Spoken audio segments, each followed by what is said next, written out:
Hello, you wonderful people, and welcome to another episode of Not Too Comic Book. This being a show where I talk about TV shows that are adaptations of comic books. For today's episode, I'm going to talk about Harley Quinn Season 4, Episode 9. Great episode. A lot of really interesting things went down in this episode, so let's break it down.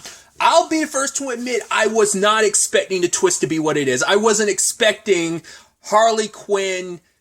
95% Harley Quinn, 5% potato clone. I was so certain it had to be a time travel thing. Didn't see that coming. That's so fascinating. And she's been basically doing the heroisms, while Harley's been doing other stuff. I mean, for one, while she was going for those couple weeks, from time traveling in episode 7, she's been kind of doing that. And it's so interesting because I thought how they might set this up as a little bit of spoilers. If you've ever seen Chilling Adventures of Sabrina, how season 3 ended, I was kind of expecting that. It legitimately fits this parallel, but obviously that sadly didn't work out. But I thought hey, maybe one Harley could go full villain and stuff like that. Because she did, earlier in this season be oh, I have this secret identity that makes it a little easier. It's once again, she kind of abandoned that because it's just hard to kind of balance both sides of her life, which once again the very heroism situation, because villains don't really have to worry about that type of thing of balancing those two sides of your life. But the typical hero conundrum of finding that life work-life balance in general. But I thought maybe one Harley could be more hero, the one that's kind of been the more extremist hero, and then our Harley could be go back to her villainous ways in some capacities. But I just thought that was so interesting. But Hero Harley is, like I said, the extremist. Well, I'll go ahead and just call her Clone Harley. That she is all about justice no matter what. But like I said, she's on the very extreme side of things. At least our Harley kind of was I let some stuff, won't be as militant and so,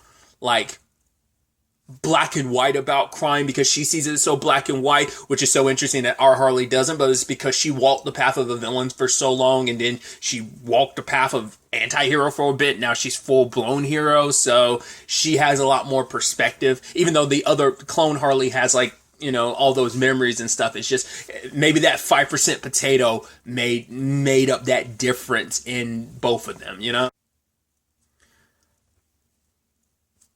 It is sad that, because for a little while, it seemed like it was going to work, and I was curious how that was going to play with Ivy, of having, two versions of your girlfriend. It's right, you're completely drained because there's no sun, which, Lex is so happy about, because he's all the weak people that need the sun, which Ivy's everyone needs the sun. It isn't just you're screwing over me and Superman, because that's what this is all about. What are you going to do? Punch him? But he's oh, it's not going to be something Barbarian like that. He's trying to, it's even if you can really prove I'm the one that did it. But it's and I love that he's mansplaining photosynthesis. It's I know what photosynthesis is, you shitface. Or she called him something. I can't remember what it was, but it's yeah. Not only are you mansplaining it to me, which isn't the first time he's done that this season, but it's not only are you mansplaining that to me, which is stupid because I know what photosynthesis is, it's also, I'm Poison Ivy, I know what photosynthesis is. It's a double fuck you to her when he's mansplaining in that regard. But either way, Ivy's in such a weakened state, and it's oh, you have a lot of energy. It's almost when you're drunk and the other person's super hyper and sober, and you're just oh, shut up, you're so loud. And it's she's literally got Harley and Dolby Stereo bouncing between both ears. But I love that moment where it's apparently she referenced Succession. It's oh, I thought you didn't like Succession. I didn't know you watched Succession. It's well, this Harley did, but the other one didn't. And because she ended up making out with the wrong Harley, which I'm surprised our Harley didn't have an issue of Clone Harley making out with Ivy. But it's kind of nah, it's okay. She didn't know it was you, and it's kind of a little funny. But, it's so interesting that just casually Clone Harley's oh yeah, I know who killed Nightwing. And I was okay, who is it? Who did it? Because I was did Lex do it? Because obviously Joker didn't do it. So I was did Lex do it? And it's oh, you did. It's wait, what? So this background story of right, Harley kind of sleepwalking at all this heroism, and her nature is once again, she's been a villain for so long. And even, like I said, even her anti-hero days, she still walked the villainy route, because she still did kill people and was still doing her thing as a villain, even though she was kind of doing heroism at the same time. Her going full-blown hero just took its toll on her. I think for her, she needs that perfect balance of, yeah, I do heroism when I want to, but other times I'm going to do some villainy. It's just, it was just too much, and basically her mind snapped from it. To be fair, as we know, she's not the most healthy mental individual either way, so that just kind of like shattered her mind and everything, even more so becoming like, it fractured her mind even more so becoming a hero, and had to kind of came in conflict with who she wants to be versus who she is. And that's a whole deeper philosophical question. Because I think it's just, maybe the argument is like she tried to go to such an extreme length of going full-blown hero instead of finding some like balance, whether it's like 50-50 or not. Like I said, I feel like maybe seasons 2 and 3 it was kind of borderlining like 60-40, but now it's like more so like 90-10, 10% being villain, like heroism. Well, the heroism is really more like 99%, you know. But either way, and it turns out, yeah, she's the one that killed him. Apparently had him show up at the, when they rescued Babs, and ended up like choking him out. Which, to be fair, it sucks because Nightwing never gave her a chance. He's like, oh, you're a villain, you're this and that. And it's like, all the times like Harley's been there to help out, and it's just like, that is sad that like you never accepted her, which was kind of BS because she was trying, but he was like, oh, he never accepted her. It's like, oh, you're a villain, you're this and you're that. It's like, I mean, what about Bruce? Bruce brought about a plant-based zombie apocalypse. And it's just like, would you say the same thing to Bruce? It's like, well, to be fair, Bruce has had years and years of being a hero versus Harley being years and years as a villain. But it's still like, come on. At least Harley never started an apocalypse. So, you know, I think she kind of has one up on Bruce in that capacity. But it's like, well, he was also trying to bring back his dead parents. So there's like a very sentimental element to that. But it's just, it is sucky that Nightwing didn't give her a shot. I love that she had to go get help from Psycho, who's like, no, you already owe me from last time when I helped you get inside of Bruce's brain, speaking of Bruce, last episode. So now, I mean, not last season, so he ends up helping her, and we see the whole thing go down. She was like delirious and out of her mind, and Clone Harley had seen everything, and it's like, oh, that sucks, that's brutal. That she's like, see, you need your friendship bracelet, and choked him out and put it on his dead corpse. And it's like, wow. So now Psycho's happy because he's like, ooh, I got the exclusive. So she has to knock him out. It's like, okay, so what do I do about this? At the same time this is all going down, Ivy is going to try and perform a company coup and try and snatch the corporation from Lex. That's because he still has like majority stake in like the Legion of Doom. So Ivy goes behind his back and starts meeting with different people. It's like, oh, I know how like male production rights are important to you. Hey, how do you guys prove that you are actually here if if Clock King and Riddler aren't able to actually get a tan? And just was able to work her way through different board members. But the problem is it ends up being an even split. So she now has to get the final person, Clegg, on her side because Talia pointed her in that direction. Because Talia was my other guess of like, what? Because I think last episode I was kind of like, is it going to be Talia? Is she going to be the one behind the whole Nightwing thing? And it's like I said, wasn't expecting the Harley, not only the clone Harley thing, but also that our Harley is the one that actually killed him. I wasn't expecting that. Ivy has to play on the golf course, which obviously she's not the biggest fan of golf. Of like, cool, you're like taking all this grass and you're using it to like knock around a white ball. Not the biggest fan of like that being how, you know, the grass is being used in that regard. But she plays and ends up swaying Clegg more to her side instead of Lex's, and she accidentally ends up killing him. Golf ball to the eye socket, and he's dead. And it's like, cool, that worked against Ivy in that regard. I love that, obviously, because Clone Harley got close to the Flash, which I can only assume this is Barry Allen's Flash, that she calls him in because apparently Clone Harley had a CPR class with him and Babs, and it's like, oh, apparently he was hilarious, which I love Babs being like, is this a Flash prank? Because I usually don't get his type of humor, and I just kind of laugh regardless, you know, just to not feel bad. It's like, so he shows up, which I love that he's like, oh, you don't ever like reply to like my memes or anything that I send towards you, and it made me kind of question my own humor and stuff like that. She's like, oh, that's a very, like, male take on that. But yeah, it's like, oh, wouldn't it be fun? Let's pull this prank on Psycho so that we can rewind time and make it so that he doesn't, we undo him knowing that I'm the one that killed Nightwing, because he would have, like, publicized that. So, and I love that. I guess that's supposed to just be a cosmic treadmill that he just keeps a portable one around. I'm like, is that a thing in the comics? Does he just have a portable cosmic treadmill? So I'm familiar with the cosmic treadmill because of the TV show, so I looked it up a little bit just to kind of talk about the comics. From what I can see, just quick Google search, doesn't seem like there's a portable version, but there is like a cosmic one that he uses. Apparently, like, because I was like, can he time travel without it? Because that's how he uses time travel. Cosmic treadmill is used to make it pinpoint accurate. He can still time travel without it, but it's still kind of iffy on, it's probably closer to Doctor Who time travel, huh? We're supposed to get here like a day, we're supposed to be the same day, apparently it's 7 days later type. It's that type of situation, I'm sure. So I was like, interesting, and I never knew that, because he never utilizes it like that in the show. I guess they just kind of felt like we don't really need it for that, because his time travel was always kind of on point when it comes to the TV show. So either way, well, not always intentionally early on, but later points, it's a lot more easier to be like, no, I'm a time travel to a very specific point in time. But either way, so that was just kind of a neat little detail, and went back in time, and Barry wants to like hang out more, like, because like I said, I'm assuming it's supposed to be Barry because he got kicked in the nuts, and he's like, oh, my kid flashes, and ends up taking off.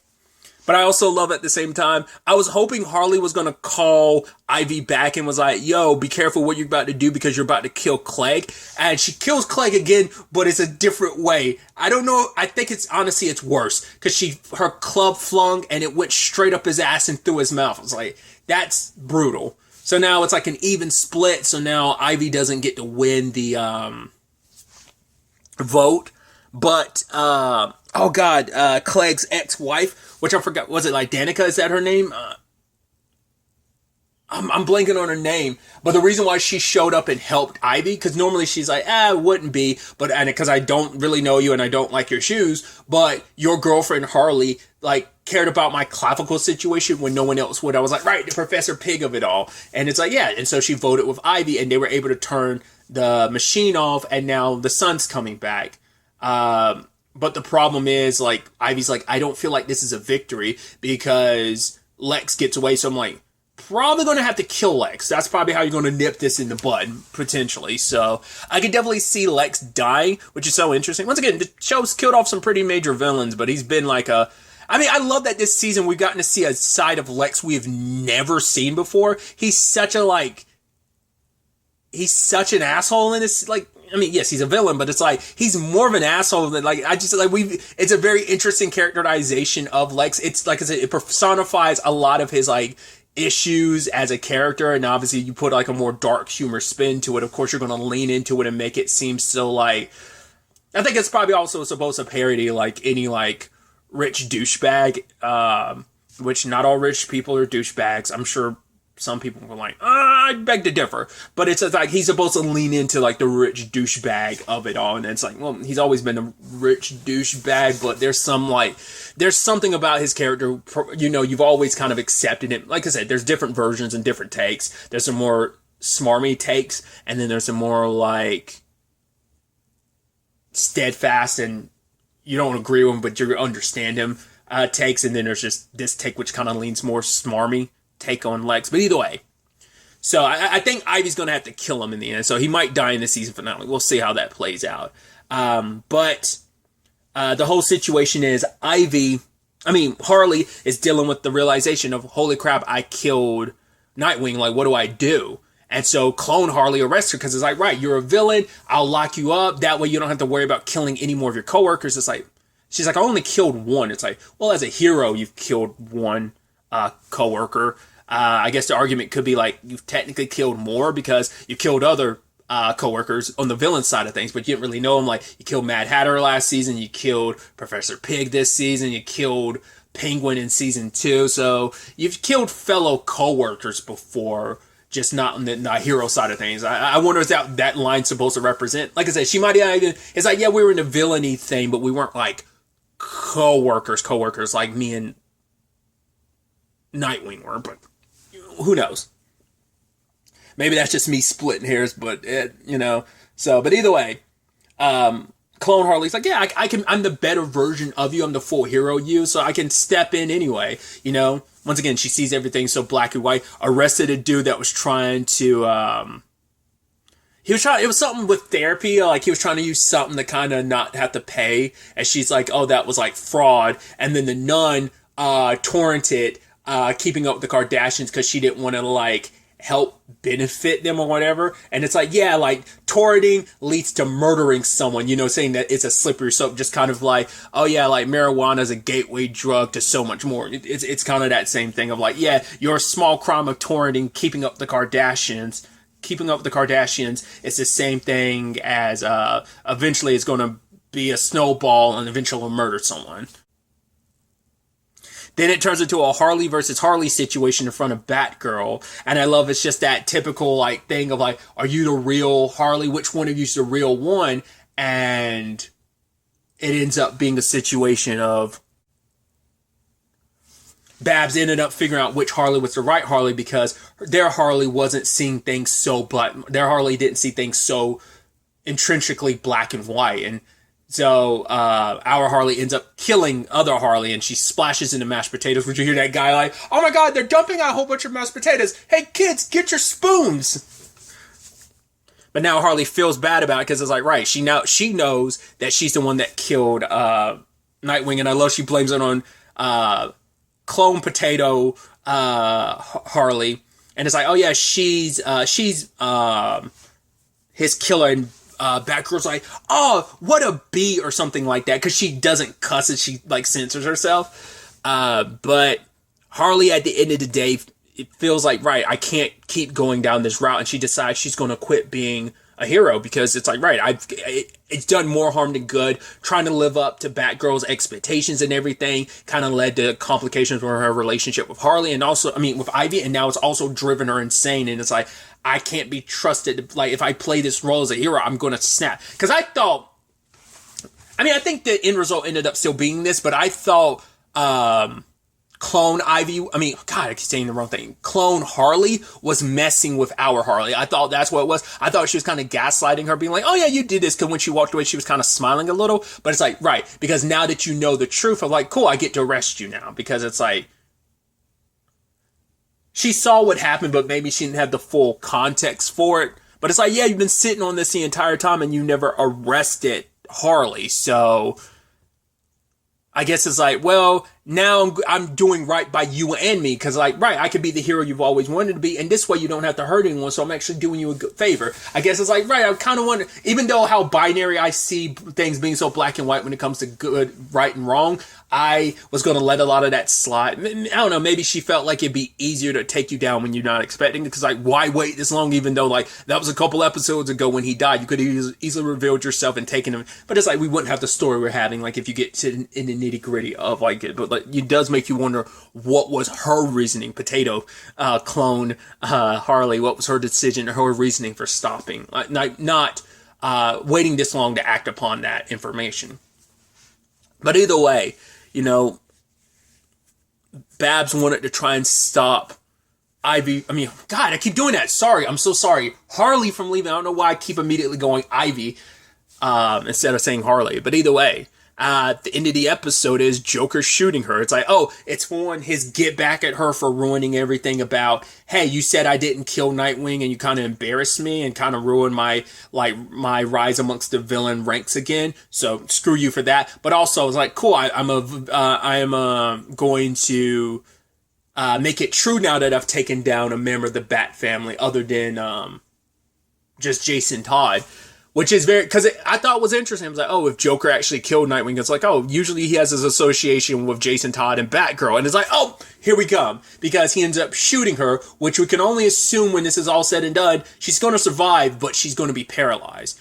I mean, because actually in the comics, when it came to that period in her life when she was paralyzed and was Oracle, in the comics, she had disappeared from the comics for a while because it's like, oh, she's dead. But then, like, someone kind of, like, retconned that to be like, no, she's not dead. She's still alive. She was just sadly paralyzed. So, I guess going forward, Oracle, she's going to be, Babs is in this universe is going to be in her Oracle phase of her story.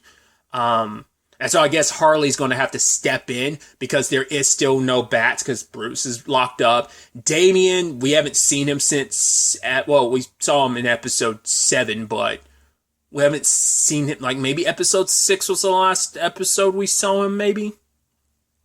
when his mom picked him up. Like, that was like after Nightwing's murder. So that was the last time we saw present day Damian. So, I mean, not unless we kind of end up going in the direction of him taking over, which Harley's probably going to try and stop that, considering how he kind of ran things in the future. So it's definitely going to be interesting to see where the next episode takes us with all of this. Obviously, it being the season finale, I'm so interested to see how Harley responds to this.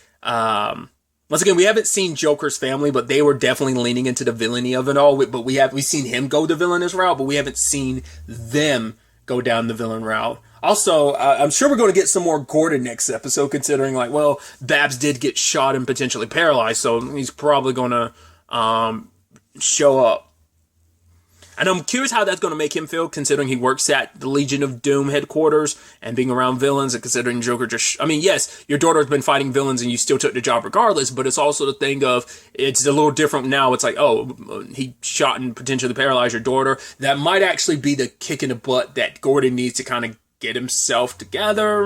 You know, I mean, he's been less the hot mess that he's been over the course of the show, but he's still a mess, so...